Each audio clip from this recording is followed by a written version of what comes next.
Hi everybody and welcome to Letterbox Book Club. I'm Mackenzie. And I'm Claire. And today we will be discussing Good Girl Complex by Elle Kennedy. Now, I shall read the blurb, which I wish I had read to begin with.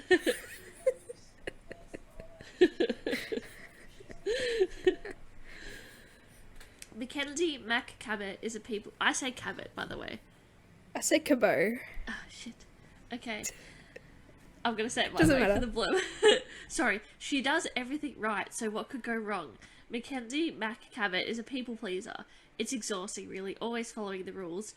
Mac has dreams of her own, but to please her parents, she moves to the beachside town of Avalon Bay to get her college degree. 20-year-old Mac has had plenty of practice suppressing her wilder impulses, but when she meets local bad boy Cooper Hartley, that ability is suddenly tested. Cooper is rough around the edges, raw, candid, a threat to her ordered existence. Their friendship soon becomes a realist thing in her life. Despite disdain for the trust fund kids he sees coming and going from his town, Cooper soon realizes Mac isn't just another rich clone and falls for her, hard.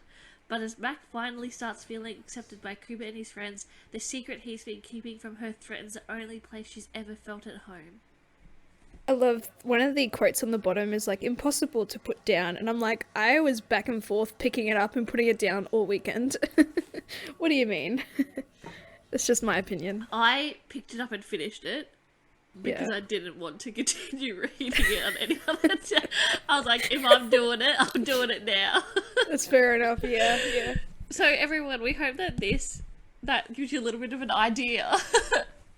I'll start with when I was talking to Claire and I'd mentioned that I'd finished the book, and Claire asked me how was the book, and I simply said, well, it's a book. And I think we've read a lot of books. I've read a lot of books in my life. We've read a lot of books for the podcast. And I think that this is the first time that I would not recommend this book to anyone. Oh no. I mean, I agree, but yeah, damn. And I was reading Goodreads Okay. the other day about it and all the different reviews. And a lot of the reviews were like, do not recommend. Oh And I was no. like, oh no. Anyway, so I'd like to begin with, has anyone ever seen, heard of, read After? Obviously I've heard of it, yes. Yes, well done. This is After. Really? To a T? Yeah. Oh no. Essentially, bad boy wants to, like, teach good girl a lesson or whatever, places bet with friends to fall in love. But then when she falls for him, he's gonna break her heart. Right. But this is just minus Harry Styles. All the controversy. I mean, yeah. And I have issues with After. I have a lot of issues with After. I won't go into it. But if I'm put in a position where I'm recommending After above this, there's something wrong. So this is nothing against Elle Kennedy. Elle Kennedy has written a bunch of great books. I just don't know what went wrong here. And I don't know because I'm sure there are a lot of books with similar plot lines, etc. But how does someone read this and not go, hey, you know what? This is After. Or I think I've read something similar before. Like, it seems very ultimate cliche after ultimate cliche. It's very, like, menial themes and menial dialogue and menial plot. Going into it with, like, Mackenzie being, and this is really hard because her name is the same name as me, and I was like, I'm gonna relate to this so hard. Anyway, with her being, like, this people pleaser, and, like, she just wants to do her own thing, but, like, she's rich, but, like, she doesn't want to be rich or whatever, like, she just wants to break away from that lifestyle of, like, her parents telling her what to do. And I was like, great, she's gonna be an everyman. I hate her. Do not relate. Fair enough. Yeah. Yeah, I think some aspects of her personality kind of come out of nowhere. Like, she's like two different people with her family and then with Cooper and his family. Yeah. But we'll get into that later. So I suppose that's your thoughts, feelings, emotions, Kenzie? Or do you have a little bit more to add on? No, sorry, that's all. I'm getting angry. That's okay. I love it. Yeah, this is the first book, I really kind of...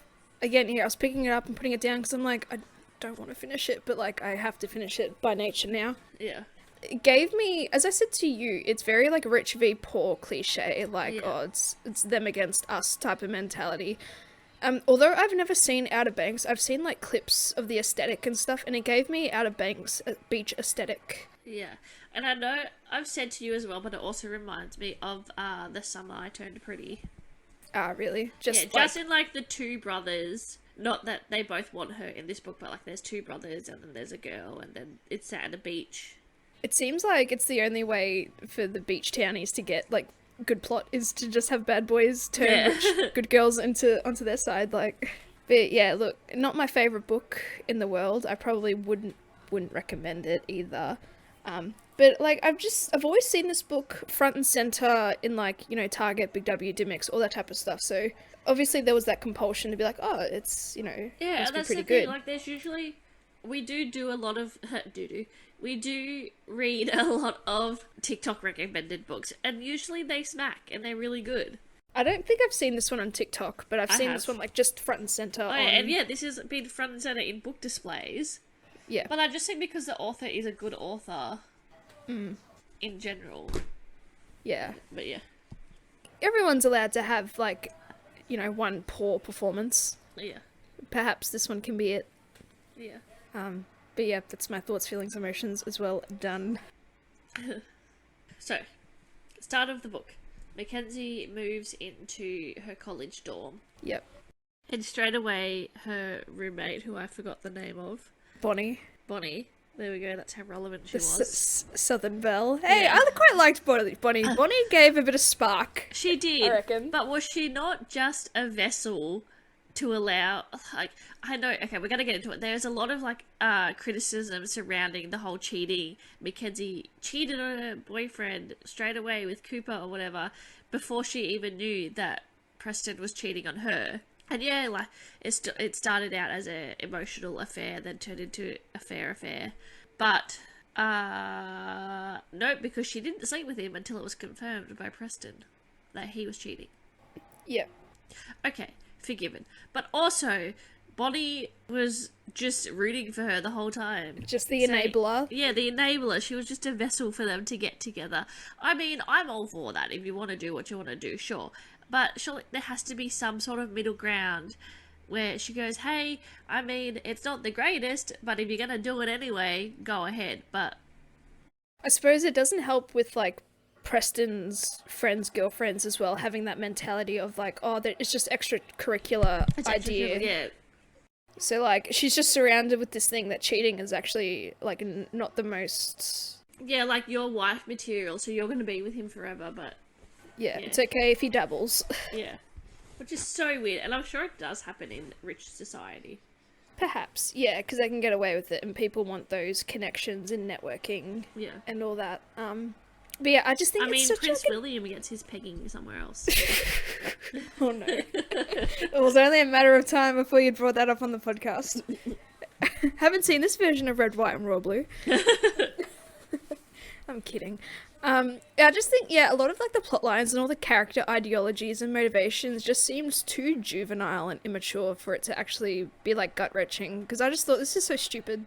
Yeah. Like, the whole, even like the plan of Cooper and his friends, oh, we've got to get together with Mac, but like, Mac had done nothing personally wrong to them. Like, why is she the one that's gonna inevitably suffer? Yeah, it was just because her boyfriend is an asshole. Yeah, it's like, just take it out on the boyfriend, just punch the boyfriend. Yeah, just fight Preston and be done with it, but no. It had to take the peacocking and the pissing contest a little too far. Mm-hmm. The only thing that this book is lacking at this point is a pregnancy trope. For sure. Hey, I wouldn't think too far ahead. Maybe if there was ever like a novella, like, I reckon she'd be pregnant. She'd definitely be pregnant. But no, I don't know, I quite liked Bonnie, but now that you pointed out her enabling behaviour about the, it doesn't bother me type of thing. Mm. And then she, like, disappeared for most of the book until she had to be, like, pushed again to get the goss about Cooper, but anyway. Yeah. I also really dislike, and it happens in After, and it's one of the things that I hate about After as well, is that they fight, and they make up, and then they fight, and then they make up. Over stupid menial shit. And then they fight, and then they make up. And it's like, just communicate, get your shit together. Yeah. Yeah, they have, a lot of useless fights. Like, I know they fight over when Cooper's mum arrives, And that's just Cooper was stupid and irrational. And they fought when Mackenzie went to go and fix the roof. Oh, yep. And they fought when, obviously, she found out the truth. Yeah, I saw a good thing about when she went to fix the roof, because he's just been treating her like, you know, a girlfriend up until this point or whatever. And then suddenly, as soon as she's his or whatever, actually his, and then she puts herself in the slightest bit of danger, he treats her like a child. I have, thoughts about the whole hurricane roof fixing scene. But if you want to continue your thing first. No, that was my only thing. Yeah, in that moment when he was telling her to go home or you know, go to the car or whatever, I just thought, you're literally Preston right now. Yeah. Like, that's what I thought. And I'm like... See, and it's the weirdly super possessiveness after the fact of, you know, declaring the girlfriend thing. And just, I found so many little trivial things when she fixed the roof and then they were fighting and she put her hands on her hips and her blanket that was around her dropped and she's like, oh, I realised I was standing there in my bra in hot pink panties or something along those lines. And then with her peanut butter, oh, it's organic peanut butter, and Cooper's annoyed and is just saying, who buys, like, why is there water on here? Who buys this type of peanut butter? I suppose trying to add domesticity to it, and it's probably just over silly things. It's like just, that. it just feels so fanficky. Yeah, I get that. Which is why, have you put the plot, the script of After into an AI? This is the book that comes out. And just said, rewrite. Oh, no. You put the script of Outer Banks After and The Summer I Turned Pretty into an AI. Mackenzie, that's mean. But hey, tell us how you feel. I'm sorry, it wasn't a good book. Yeah, that's okay. And I love books, and I'm very upset. Oh. Don't worry, we're soon going to be getting into other series, which I'm sure you're going to enjoy much more than this. Yeah. This is just like a palate cleanser. That's okay. But yeah, again, with the roof fixing scene real quick. That skill and ability I felt came out of nowhere, and then we learned after the fact. It's like, oh, I built sets for extracurricular activity. It's like, alright, wow. Yeah, and you weren't actually a theatre kid. You probably did that to get extra credit for your college applications. What a nerd. But yeah, but like even leading up to that, like she showed no sign of like ability to have those sort of like construction skills or anything like that, or not even like I'm sure she and Cooper could have had better conversation about his like furniture flipping. Yeah, I was going to say I would have liked a little scene, maybe a couple of chapters before, where he's building something and she offers to help him, and he would have been apprehensive about letting her, and then she would have been able to show off her skills, and then she could have had that conversation, oh, I built sets in high school, and then so when she does that, you think back, you're like, oh, that's right, she built sets in high school, she has that ability.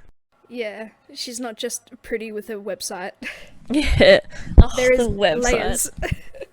Boyfriend fails and girlfriend fails. Yeah. Like, damn. I did enjoy, that was one thing that I enjoyed, was the fact that she had built and then now manages these two websites, because everything's easy when you're rich, as we know. Yes. So Yes. I didn't want the book to rely on that trope, and when she decided to buy the hotel, I didn't want it to be because of her family money. And even Cooper brings it up, saying, oh, how much did that take out of your trust fund? But then, no, the fact that she had worked and built her own money. Gaslight, gatekeep, girl boss. She girl bossed that website. And honestly, that's probably the only best thing about her, is that she was able to do that and like hold her own in high school. And also, as you were saying, but why was it a hotel? Yeah, like the hotel buying was like a random thing, I felt, as well. Although she was saying how, like, you know, she's trying to find more of a drive and more of a challenge because it's just a website. But I would have liked to, you know what would have been good? See, this is why we should write a book, Claire. So I wished that the bar that Cooper previously worked at maybe was a bit run down or whatever, and then the owner was considering, oh, this is the last summer, boys, I'm gonna have to sell or something, and then she buys the bar. Right, Like, okay. let's loop it all back in, people. Yeah, because, like, ultimately, they do nothing with the hotel. They just do a lot of talking, but in the end, when Cooper and Evan become partners with his uncle, the business or whatever, like, they're now contracted to help with the hotel, again, but there's nothing. That's also thrown into the book, where Cooper is working at the bar, and then suddenly, oh no, we work with my uncle as well. Well, I mean, because he got fired, Kenzie.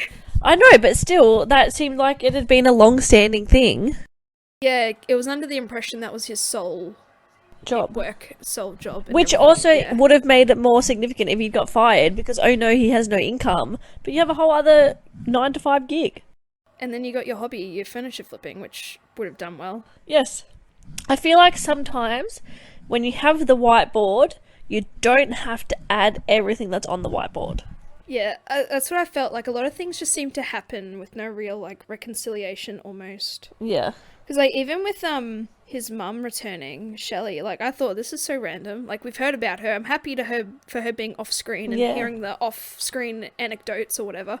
But then she came back and I'm like, oh, and, like, we're at the last almost probably 50 pages or 100 pages of the book. And I'm like, why is she suddenly here? Yeah, and I get, oh, she stole the money or whatever. But again, that's resolved so quickly. And it just causes another menial fight. Yeah, and why couldn't that, because they have this whole, what is the word I'm looking for? This whole thing with, I'm just going to say thing, this whole thing with the clones, the rich kids, why couldn't that have been part of a prank war, and then someone's like, nah, bro, it's gone too far this time, and, like, they stole his money. Yeah, right, I understand. Yeah. Their sentiment, I guess, towards the clones. I know. I just don't like the way they call them clones. I know.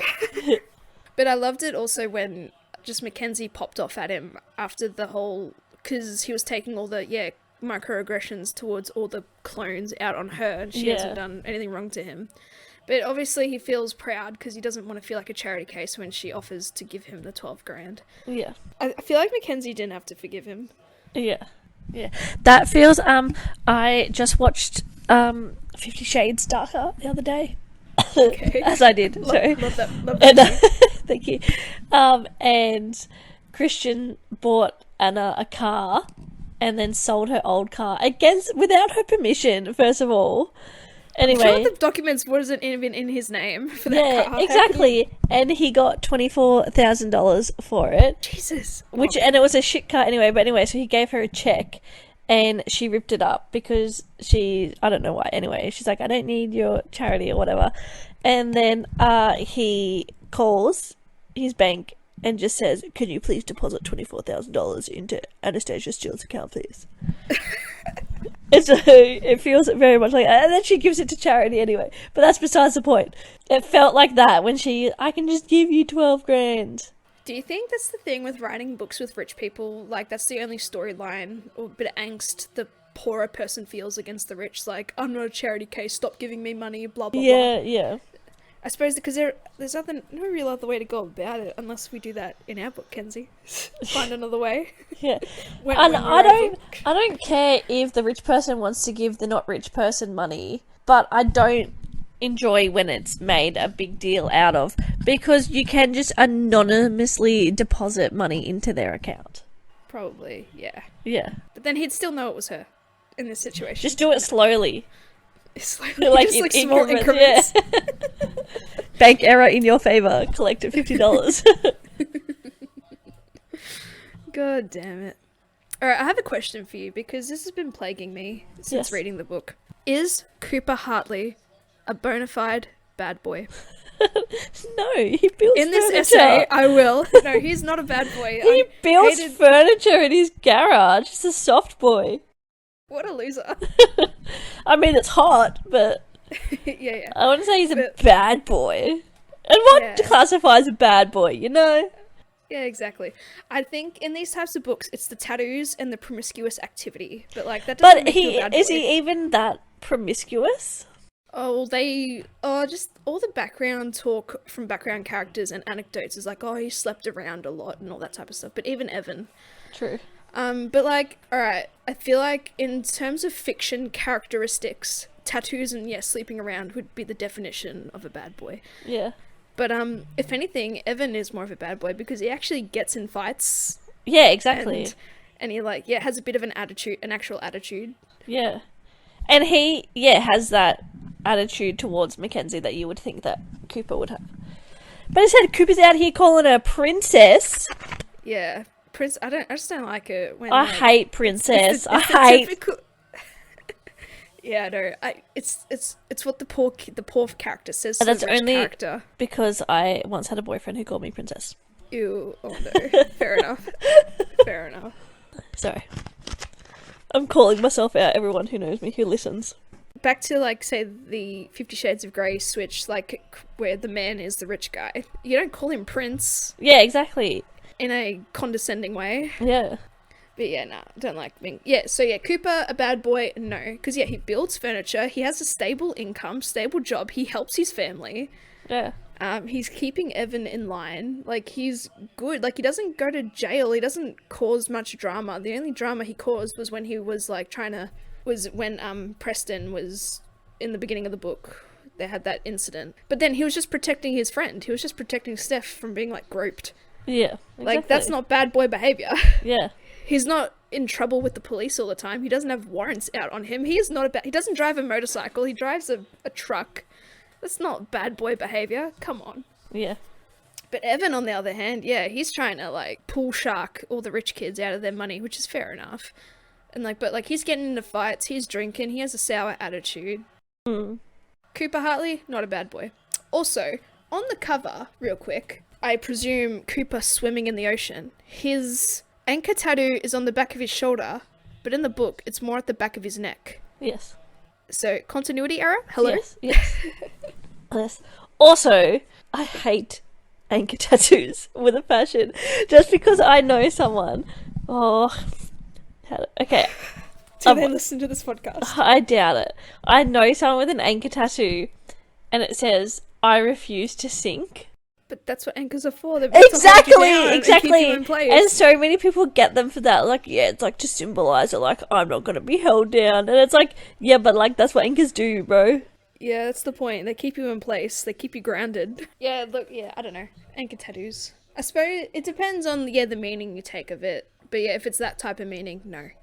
Yeah. But if it's more like, it keeps me grounded, like in a literal sense almost, then sure, go for it. Yeah. But I suppose anchors can be a cool aesthetic as well. Just like as an art piece. Be pretty cool. But yeah, as soon as I read that part and then I looked at the book, I'm like, that anchor is not behind your neck, sir. What do you mean? Also, another thing that I was annoyed. Actually, before I get into that, of course, throughout the book, Mackenzie is trying to like fit in Cooper's world and fit in amongst his friends and his pals, and of course we're going to talk about her relationship with Preston and her family maybe a little bit later, but right now it's just so funny where she's like, alright, I'm trying to develop a relationship with Alana, Steph, Heidi, blah blah blah, and obviously they're not having a bar of her. Yes. But then obviously the hurricane incident happens. Oh, she saved our lives, let's be besties. Alright, done. Evan, a pissy little bitch towards her because he's very defensive about Cooper losing his job to Preston, and yes. he has it out for this girl for no fucking reason. Pathetic. Anyway, suddenly, I think after when she moves in, like, they become a little bit, well, obviously Cooper tells him to ease off. Yeah. Then he's like, next step, oh, I've had a fight, come pick me up. Yeah, I know! I'm alone in the dark. It's like, dude! Yeah. Also, just that scene with the group of guys walking past had me on my edge, because I'm like, I wonder, it was giving the vibes. Yeah, the bad vibes. Yeah, but lucky nothing came of it. Elle Kennedy, if you did one thing right, it was that in this book. Also, I understand the whole needing the situation for the bet to take place kind of thing or whatever, but at what point when you're talking about, you and they were talking about Preston's not that kind of guy, whatever. One, is there not CCTV? Or two, just say, you know what, your boyfriend is a bit of an asshole because he got me fired, and I felt like she would have had even more feeling towards Cooper at that point to apologize for her ex, I guess, at that point or whatever. To be like, oh my god, I can't believe he got you fired. He is an asshole. Blah blah blah. I have seen the light. Yeah.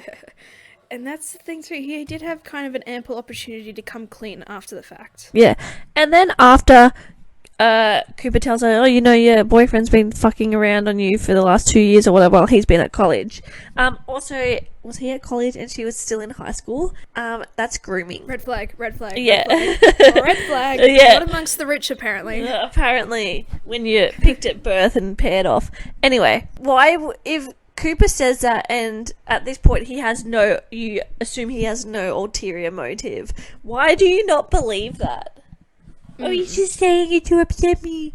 Even after the conversation with the other rich girls and Seb or whoever was doing his extracurricular activities, after you've had that whole conversation, oh no, he's not like that, he loves me, and then you talk about how you have the most boring sex ever. Yeah, because he's having the kinky sex with someone else. Yeah. Honestly, yeah, when they say this chick is like gullible, but I don't like the word gullible because these are strangers to her, and if someone told me something off face value about themselves, like, I'd believe them, to be honest.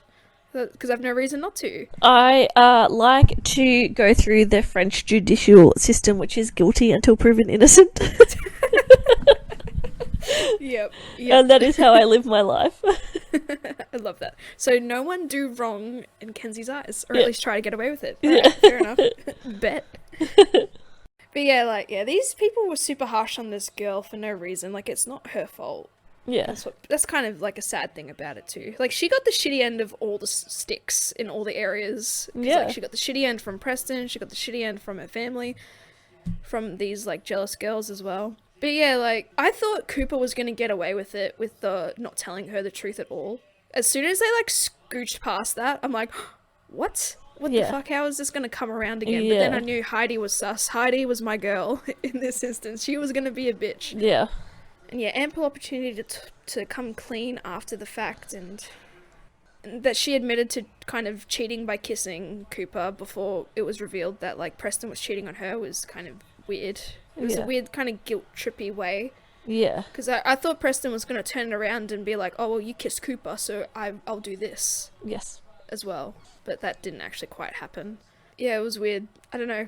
The resolution of all this conflict didn't seem to execute. Did she kiss Cooper before? Yes, she did. Yeah. I mean, I can forgive a kiss. I would like more platonic kissing in life. I knew it wasn't platonic in the book, but I'm just saying, I can forgive a kiss. Okay, fair enough. Yeah. Yeah. I want to talk about, like, Heidi's, like, Oh, interaction with why is it? Cooper. Oh my god! There's always the girl who's like, no, he's mine because we slept together a couple of times and then we didn't. And I understand that. And then when she says at the end, you know, oh, we were fucking around or whatever, and then you didn't say anything, and then suddenly you're with this other girl. Fair. Don't be a dick. Communicate. I've got stuff to tell you after the podcast. But anyway. Okay. And in real life, and I tell this to a lot of people, and Spatula, if you're listening, I know we had this conversation last night, but literally just communicate with people. Just say, hey, this isn't working for me anymore, or whatever, blah blah blah, I'm really sorry if this hurts you, I can understand if you want some time apart, but this is what it is for me, blah blah blah. But then also, why would she still want to, like, if she holds such resentment towards Cooper, why maintain because he is friendship? so hot, Claire. Yeah, I agree. His dick must be that good, you know? Yeah, so good. But yeah, like, she holds all that resentment and then takes it out on Mac, or just uses it in order to drive a wedge. But, like, if he never really talked to her or defined their sort of relationship when they were together, like, what was going to make him speak to her now that Mac was there? Like, exactly. He's completely on the other side, my friend. Like, leave him be. But then the whole revelation that she was talking to Evan, because they switch sometimes, you know, I thought, then what was the point? Unless that was a joke, and I completely missed it. Yeah. When Heidi was talking to Cooper, and they say that it was Evan, because they switched or something. Yeah. They pretend to be each other. Like, now I don't know if that was actually what happened. I'm going to assume so. Because, like, she had, you know, she poured her heart out, and then Evan's just, like, playing along. Yeah. Like, shit, what's the point? I know. At some point, I know that, like, don't tell her, we're never going to tell her, blah, blah, blah. But the opportunity came up for him to tell her. And you know what? She would have been pissed. I would have been pissed if he had just told the truth. You know, oh, it started as a bet, we wanted to get back at Preston, blah, blah, blah. But then just explain, but you know what? I fell for you.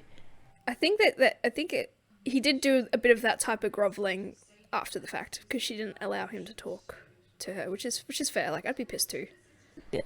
And, like, Mac has valid points. Like, yeah, his friends have been nothing but presenting microaggressions, like, as if microaggressions is a real discriminatory term for rich people. But anyway, towards her. And, like, yeah, she felt so unwelcomed and all that. And, like, they all knew the ulterior motive. And, like, yeah, it would have been such an uncomfortable place. And, like, good on her for, like, lashing out. That was kind of my favourite aspects from the book. Is like her, you know, kind of having her mouth and like lashing out when she needed to defend herself. Like that girl, she could stick up for herself for sure. She doesn't need a beach town boyfriend to teach her to do that. But yeah, those resolutions came by quickly and everyone lived happily ever after. And the hotel is still, to this day, 84 years later, being renovated. Like, I was expecting like a grand opening, or maybe Preston gets pissed and burns it to the ground or something like that. Like, you know what, Kenzie, we should definitely write a book. Yes, we should. And, you know, what would have been easier? Buy the hotel, knock it down, start again. Name it something like, I don't know, Hartley's. You know, that's cute after Cooper and stuff, but God. I think the original deal was that they could knock it down and put a skyrise on it. Nothing about knocking it down and starting fresh. Exactly. She just said don't put a skyrise or whatever. And right? Because Cooper and all the beach townies, they're all like, you know, we don't like rich people impeding on our space, but like you'll allow this rich girl who has never been here before her entire life buy an ancient building. And you'll allow them to come in every summer and inject cash into your town and businesses, which is what beach towns are. And you know what? We appreciate the tourists. When I was growing up, I hated it, but we appreciate it because it gives us the money. Exactly. And like she pretty much did, you know, something that like they're all kind of completely against, essentially, and like they're okay with it as well. But I mean, girl boss, buy your hotel. It was random, but like girl boss. Yeah, the hotel is too random for me. It should have been a bar. Yeah, or yeah, maybe something else. Maybe she doesn't have to buy anything. Maybe start a new website or a new app. Yeah. Something. Yeah, surrounding. Why couldn't she have made like a nice website for Cooper?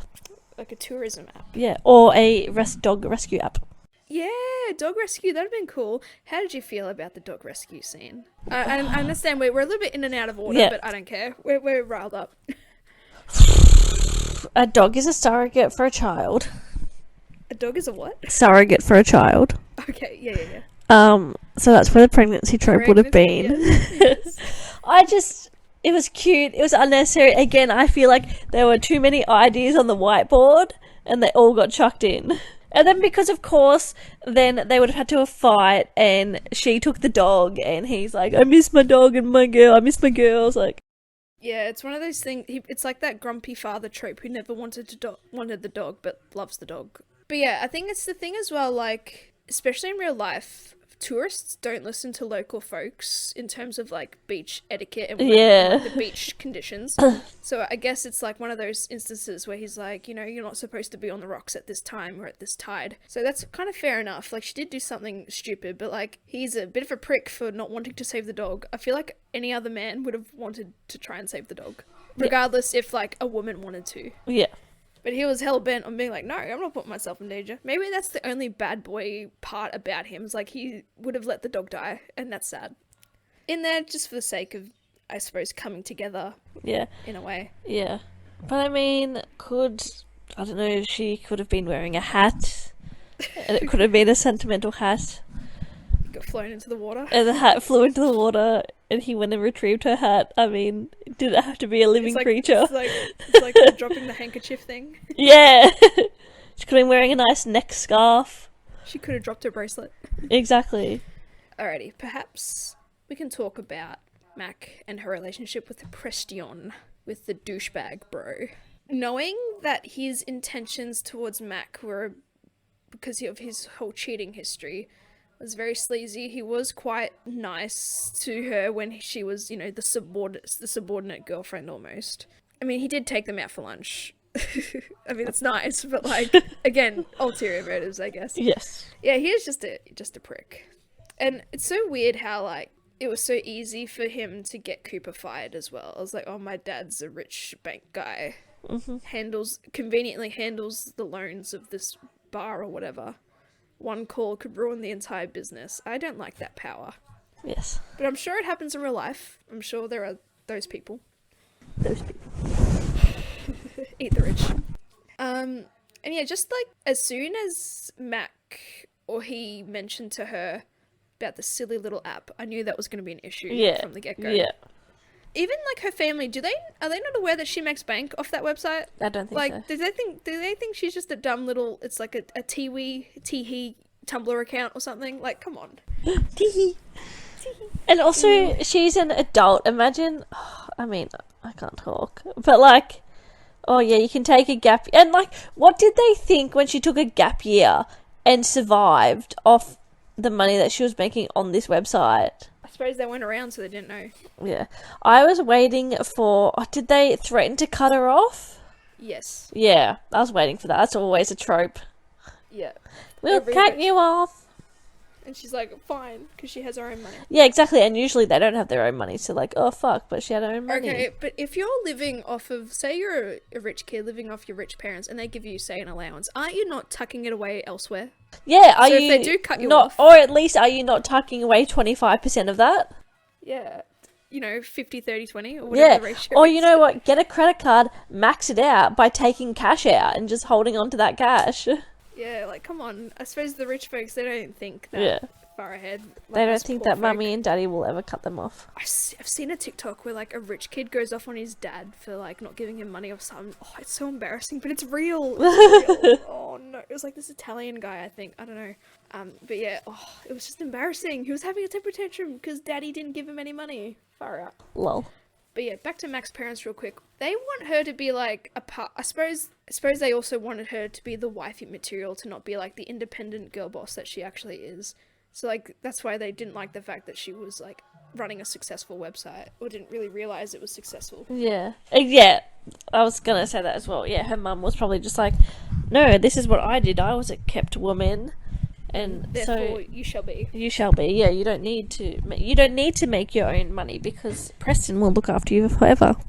Yeah, no, I don't like that. It's simultaneously a progressive book, but it's kind of like held back a bit as well. It makes me think women don't deserve rights sometimes. Oh my god. I'm kidding. It's okay, I love that. Yeah, look, their parents really irritated me, and it sounds very, I don't know, sounds unreasonable. It doesn't sound like what a real parent would say, but like, maybe I've never had that experience. Yeah.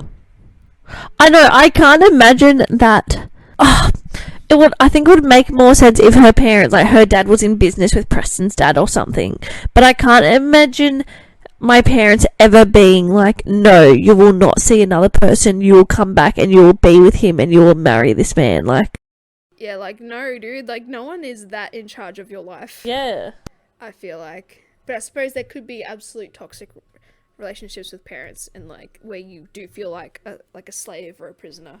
I'm sure there are people out there like that, and I'm so sorry. But yeah, I don't know. In this book, it just doesn't feel right.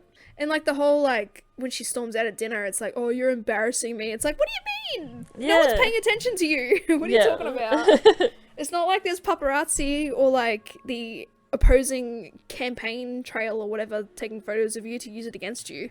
Like nothing ever came of that fight. Yeah. And then she still continues to have a relationship anyway, but that's on her. Yeah.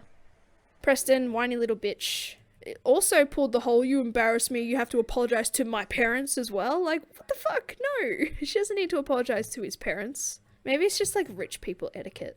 You only apologize to the people that you hurt. No, sometimes you just don't need to apologise to people. Or you don't need to apologize, yeah. And I feel like it took so long for her to reveal the Boyfriend Fails website to Cooper as well. Not that she really needed to, but like I feel like that revelation would have come a bit sooner. But then it would probably definitely mean he was only into her for like her money and stuff. Yeah. Which I also hate that, like, opposing idea towards, like, you know, poor character meets rich character. Oh, you're really in it for their money. It's like, bullshit. Yeah. This book makes me very angry. Did you want... Sorry, I've disappeared. I'm still here. Hello. It's okay. I see you. Did you want Cooper and Mac to stay together, be together? I mean, the initial disingenuine intentions to get back at Preston, the only reason he was dating her was shit and sucked, and just for that alone I want to say no. But he does end up like getting to know her organically, and he does fall in love with her organically. He held on. He could have come clean. He actively tried to get away with that lie, and for that alone as well I would probably say no. Mac deserves better.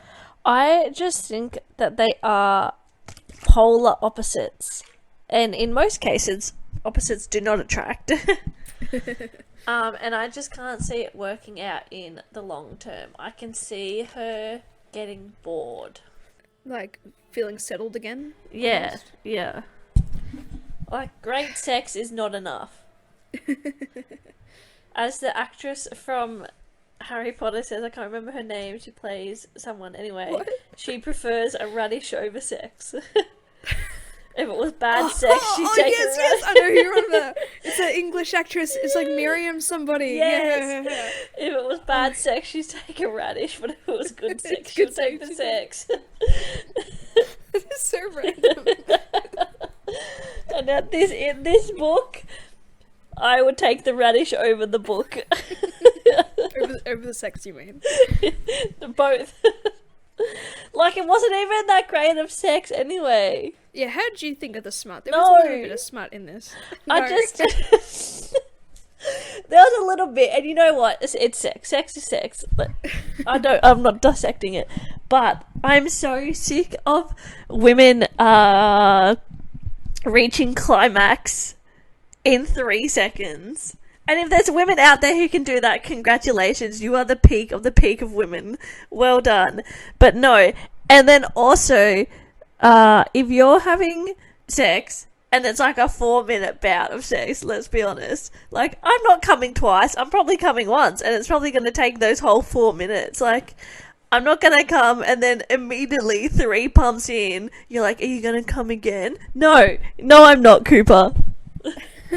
Oh damn, not even Cooper can get that going for you. God damn, Kenzie. Yeah, it just goes to show how extra boring Preston may be. Yeah. As well. Yeah. I don't think they even do anything sort of like kinky or saucy anyway. So like, no. Maybe it's just the excitement of having the bad boy. He's not even that bad. And then they were just always horny throughout the entire book as well, I guess. Always. People might confuse that for chemistry, but they were just horny. Yeah. Love is blind. Love is blind. And just back to your question real quick about Mac staying with Cooper. Like, all Cooper's friends didn't like her because of their whole plan and their bet. Yeah. And it's like... And then suddenly she fixes one roof. Yeah, and she helps Evan one time with a fight. Suddenly everyone's best bros. No. Yeah, look, Mac doesn't deserve her family or Cooper. She deserves to just have a life. Maybe her and Bonnie can like just run away. I don't know. Like, Bonnie's alright as a friend, like, because she's not rich and she's not like poor, but like... Yeah. And then we also like never hear from her again. Yeah, for sure. Yeah, I just don't... It's just weird. Like, why would she... I'm sorry, I'm stuck on the hotel. Like, why buy the hotel? And then like you could go off and do your other things, because this is just for college. Going to Ghana or Garnet or whatever it is just for college. It's just for 4 years. Like, you're not going to settle your life here. Yeah. And it's also not even for her, it's for her parents. And yeah, she dropped out anyway. Yeah. Yeah, in terms of dissecting all those plot points, it is a little bit messy. Not a lot of, like, conclusion. The only real conclusion was, I guess, the Shelley Hartley returning and stealing money. But yeah, that was just a device in order for them to be mad at each other, back and forth again. Yeah. I mean, this book is also a little bit progressive because Levi's gay. That's fun, right? Yeah, well done. We stand. Also, just when they were trying to name the dog, it was like back and forth. It's like, you can just pick a name, it's okay. Just whatever makes you happy. Could have called it something related to the ocean or something. That would have been cute. Or like Rocky, because it was stuck on rocks. Yeah. Look at Claire coming up with the ideas. Yeah, look at me go. I should write a book. Could be named like Ocean or something. I don't know. Salt Air. August, Salt Air. Seagull. Nemo. Crab. Hey, no, that's what Preston has. It's alright. Ay. Hey. Sandy. That's good. It's like a SpongeBob squirrel though. So it's what I think about with Sandy. Shelley. Shelley. Oh, but that's hit their mum. Oh, oopsies. Yeah, awkward. Oh, also, just even when Shelley came back, there was, Cooper and Evan had two different sort of feelings towards her return, because Evan was that hopeful, oh, she'll stay again, which was actually quite sad. It's like, oh, I really felt sorry for Evan. Yeah. But, like, if him and Cooper are the same age, they've pretty much experienced, the same loss of her going back and forth and whatnot. Like, And they're twins. Why- Is there no twin telepathy? yeah, and I'm surprised he doesn't feel any sort of resentment towards her. He was, Yeah. I suppose, being the younger brother, you want that hope of, like, oh, she could change. Yeah. And, of course, she does not. I mean, he's younger by, 7 minutes, bro? Yes.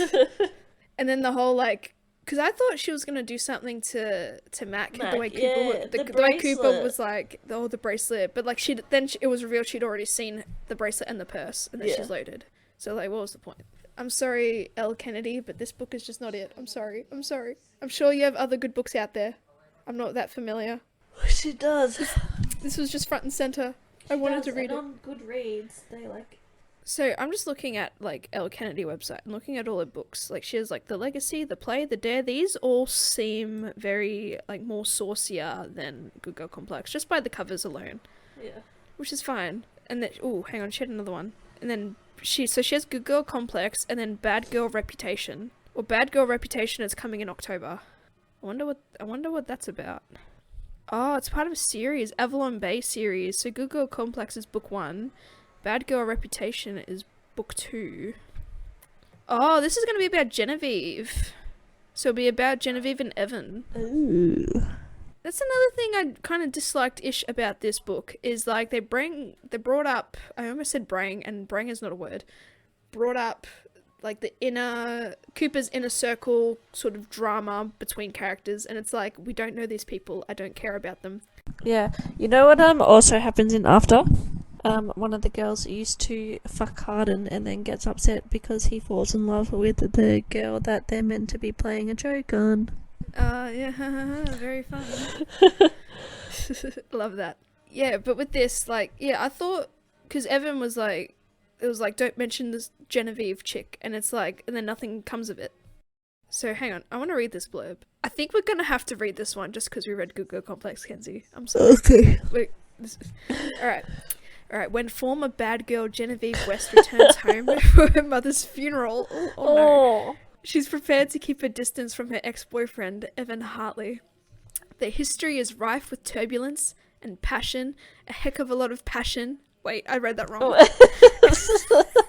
Their history is rife with turbulence and passion, a heck of a lot of passion, while she's trying desperately to forget. Anyway, I can't read. But it's impossible not to run into Evan in the small coastal town where they once ran wild. And the moment she sees her gorgeous ex again, it's clear to Jen that Evan is still as unruly, sexy, and irresistible as ever. This time around, however, she's resolved to walk a new path. No more partying, no more foolish mistakes. Her plan is to temporarily remain in town to help her father run his business. Of course he runs a business. But the second he finds somebody else, she's out of there. Evan has other ideas. He knows they can be good together. But he just has to convince Genevieve of that, even if it means turning over a new leaf himself. But can a bad reputation ever truly be shed? Do second chances really work? Genevieve and Evan are about to find out. Well, Evan, just ask your brother if second chances exist. Come on. Gorgeous ex. Sexy and irresistible. I can't. You know what would be a twist? If they did the switcheroo and then Cooper's talking to Genevieve. Ooh, drama! No, but is it going to be set after Good Girl Complex? So Cooper and Mac are going to be together. Maybe we'll get an update on the hotel. Maybe the hotel's up and running. Yeah. I don't know. What kind of business would you think her father runs? The bar. Like a bar. Probably. No, but no. Oh, maybe. Maybe. Okay, hang on. I'm looking at some of the, like, early, like, reviews. Oh my god. Publishers Weekly and stuff. Oh yeah. Kennedy takes the bad girl, bad boy trope a step further here by exploring what happens when they finally grow up. And she ends up with just the right amount of heartfelt and sexy, a steamy tale of first loves and second chances. Full of lusty scenes, Kennedy's second Avalon Bay book is a great read for fans of the series or as a standalone. So it might be standalone. Maybe they might be said in passing. The duo's unbreakable connection comes through on every page with palpable chemistry and an even stronger emotional connection. This Will They Won't They offers a fun balance of life lessons and steamy sex scenes. There you go. I better be. But is it going to be steamy though? Ooh. Hopefully. Ooh. There's an audio sample. I do not want to listen to that. But yeah, so obviously Avalon Bay is going to be like a series. So maybe... Yeah. Maybe 3. There might be 3 or 4, depending. Who knows, maybe Heidi might find somebody. Yeah. But yeah, now that I think about it, I don't know if I'll read it. I'll read it for you. You can read it and then you tell me what happens on the potty. Yep. I suppose with that, anything else you want to say about this book? And it makes me mad on so many different levels. Yeah, just like the immaturity plot lines and just some of the dialogue seems a bit far-fetched. Yeah. Too cliche. Yeah, at some points unbelievable. Not that it's meant to be like believable, but like, I don't know. There's just too many tropes thrown in. Maybe bad girl reputation might. Yeah, I'm having some issues with my eyes. Sorry. No, it's fine, but do you reckon this eye looks smaller than this eye? I don't think so. I just think, I don't know. It's a little bit. Yeah, I don't know. Yeah. Okay. That's Is that okay. all? Are you satisfied? Yeah, thank you. Okay. Alright. Sorry, continue. I digress. No, it's okay. For all the listeners out there who are very curious, yes, Kenzie has one eye slightly bigger than the other, apparently. At the moment. Maybe it's just the way the eyelid sits, because I know my eyelid like droops a bit. Yeah, when I'm tired and it's stuff. my allergies. Yeah. Yeah, you're in a rough place right now in terms of sickness. I need help. But when aren't you sick? I had a good big run. yawn. I had a good run like a month ago. Where I wasn't sick for a whole month. That was good. Well, yay. You should get gold stars. I should start a calendar. Yeah, tick off the days. Yeah, gold stars when you're not sick. Yeah. It'd be great. But yeah, alright. I don't know. I think I've said all I wanted to say about this book. Same. I'm sure I'll be thinking about it for the next couple of days and I would be like, damn, I wish I said this on the potty, but It's okay. oh well. Overall, Cooper is not a bad boy. Juvenile plotline after 2.0. Is this better or worse than after, or is it like the same because it's the same book? It's the same. I wouldn't even say after 2.0. I would say like after 1.5. Like, it's the Just same. different area. It's like a different font. Yeah. This is Outer Banks after. Yeah. Alrighty, I suppose. I'll stop recording. We'll just call it there. We don't stop recording yet. We've got to do the outro, Kenzie. What are you doing? Oh, big yawn again. Oh, sorry, this is nothing on you. I had a nap earlier. It's okay. I just thought it'd be funny if I said big yawn, because, you know, you say big yawn to animals and, like, big And stretch. James. Yeah, or big And stretch. James. Yeah. Alright, everyone. As always, thanks for listening. We won't hold it against you if you don't read this one. That's fine. Yeah. I would not mind if this got 0 listens. Like, I'll be happy with that. Yeah. It's okay. No, listen to know why we hate it. Just don't read it. Yeah, exactly. Like, Yeah. hate is a strong word. Sorry, why we dislike it. Hate is a strong word. We're not going to recommend it. It's a no from us, unfortunately. Hard no. But yeah, thanks for listening. Catch us next week. Find us at Letterboxbookclub on all socials. Yes, for sure. And keep an ear out for next week. All right, Thanks, bye. everyone. Bye.